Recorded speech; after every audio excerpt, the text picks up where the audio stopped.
Hello, and apologies that I'm not able to join you in person. Unfortunately, I'm traveling back from the Open Science Fair conference that we've just hosted. And thanks a lot for this opportunity to talk about the role of academy and libraries in strengthening open access publishing without APCs. I really think it's a perfect moment now, and that's one of the pictures that reminds me of perfect moments. It was taken at university campus in Mauritius, where I was working a couple of weeks ago. But we're not here to talk about Mauritius. We're here to talk about non-APC publishing and perfect moments. And I think it's perfect because we already have tools and technologies. For example, this landscape analysis of open source publishing tools and platforms called Mind the Gap provides a very comprehensive overview of tools and technologies available already. And I also think it's a perfect moment because we have a number of well-established non-APC publishing models, and we collaborated with a number of them in Europe for the workshops that we hosted at Bielefeld University in February this year, and for report and recommendations that will be releasing later this month.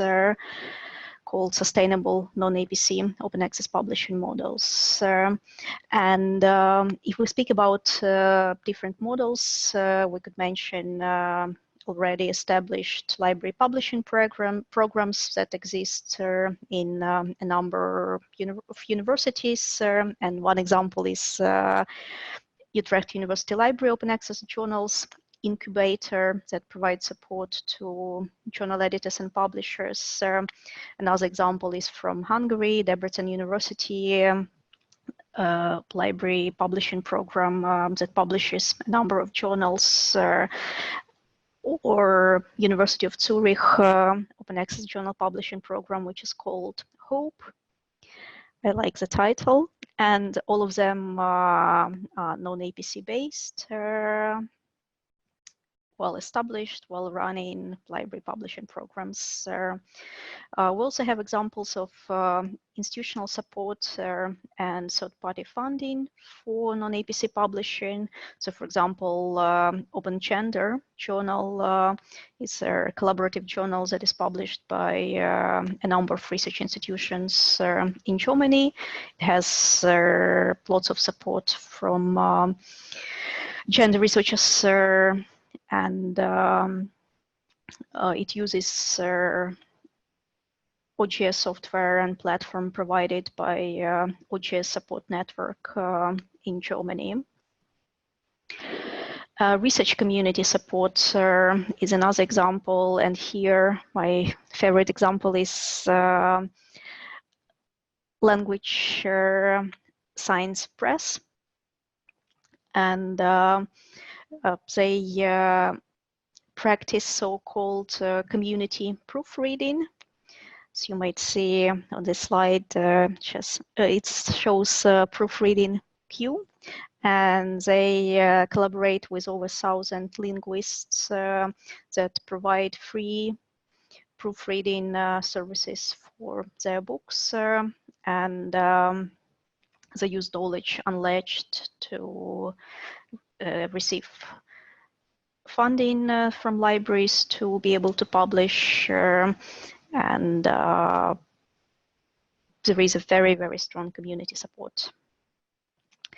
There are also national level collaborative funding and publishing programs, for example, Hrčak portal in Croatia, or Journals Finland, Finnish scholarly journals online. None of them charge APCs.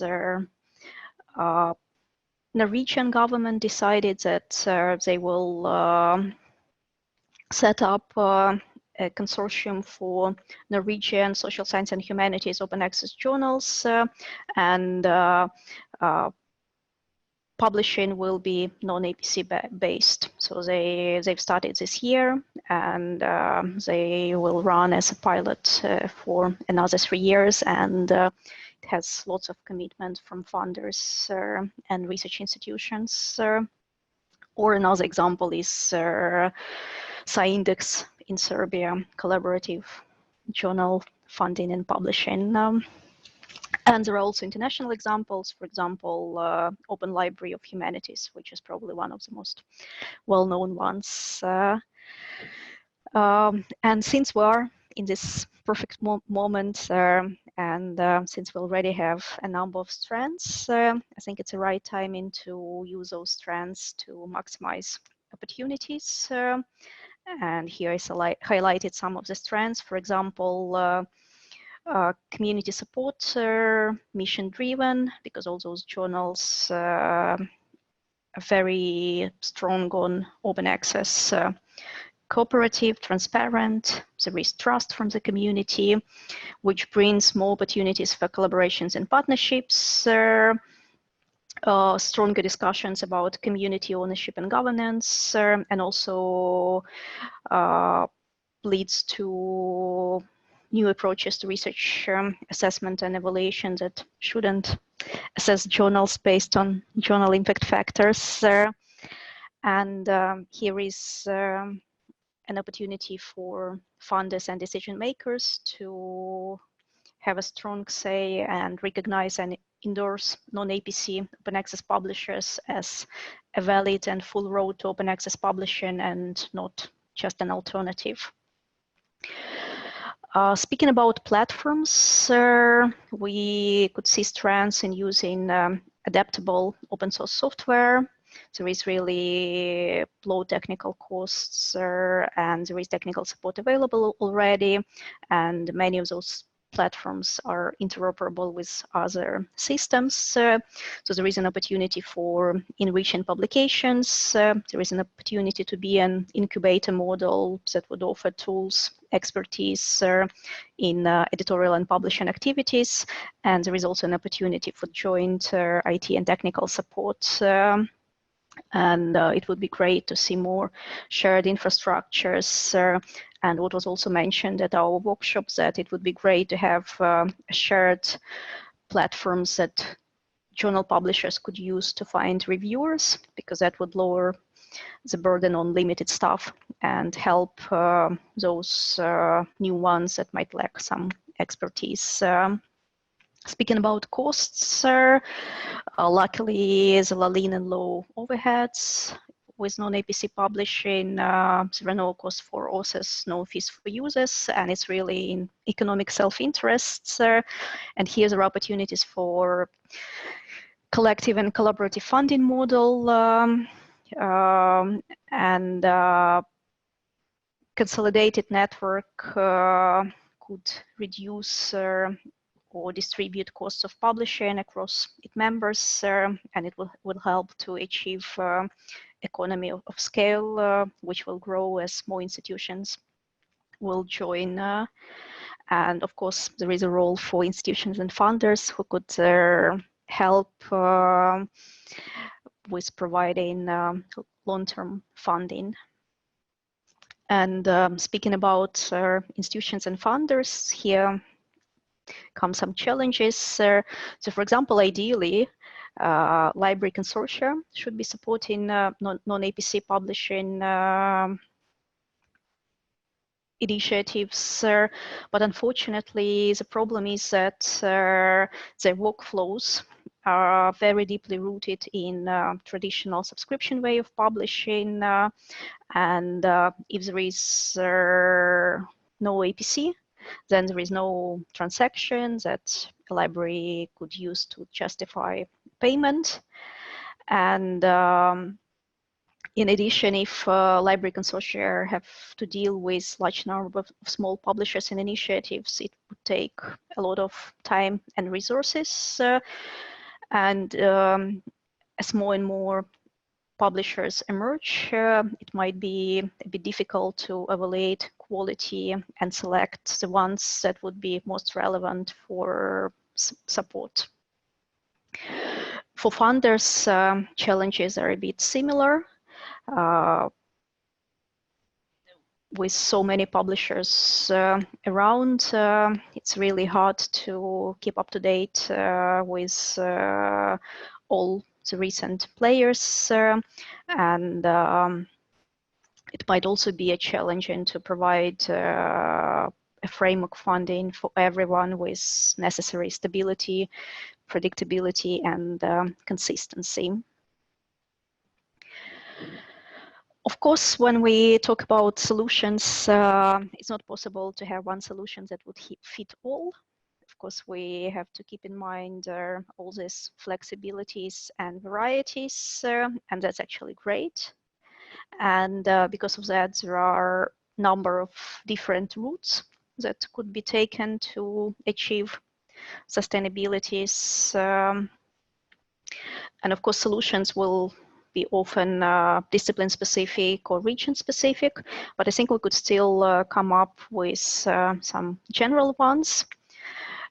Despite the differences in models and approaches, we could mention 3 major challenges, such as securing funding, limited staff, and long-term development.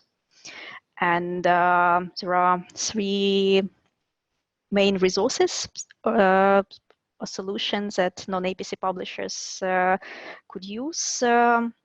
Support from governments and universities, support from the community, and keep this economic self-interest in mind. So some of the solutions that we've been discussing is setting up a marketplace for non-APC open access publishing initiatives that would describe a scale of this initiative, disciplinary reach, whether it's a new initiative or continuation of an older one, existing one, what kind of technology is used, what are financial aspects, governance, etc.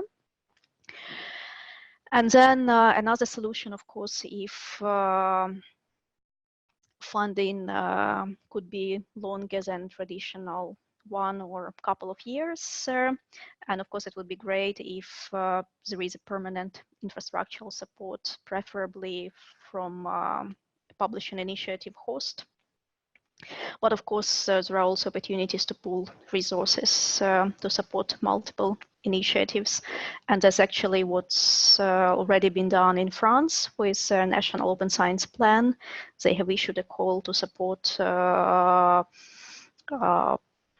open access publishing initiatives, including non-APC publishing initiatives. And of course, we shouldn't forget about collaborations, especially for new non-APC publishers that would strengthen their positions in the publishing landscape, and shared resources and information could compensate and help with lack of staff, lack of time, lack of knowledge, and there is a way for institutional involvement through membership. Thanks a lot for this opportunity and look forward to our discussions.